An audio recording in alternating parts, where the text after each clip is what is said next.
Good afternoon from MarineMax in Gulf Shores, Alabama. Today we're going to be taking a look at an inventory boat we currently have in stock.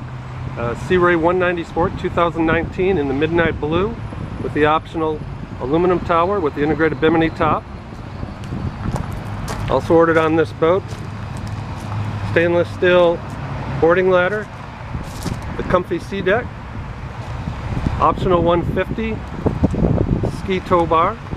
I'm just going to walk around the boat a little bit. This boat is 19.5 feet long with an 8-foot 4-inch beam and is rated for 10 people. Also included is a galvanized trailer with the swingway tongue. Okay, standing inside the boat now facing aft. Just wanted to point out the dual captain's chairs with bolster seats, the dune interior.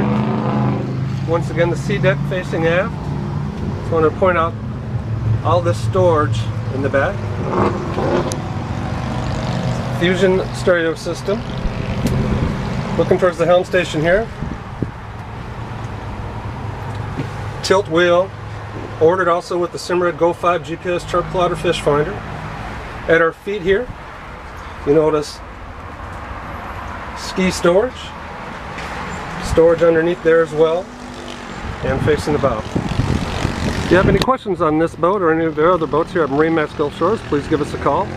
251-981-1113. Once again, MarineMax Gulf Shores, 251-981-1113.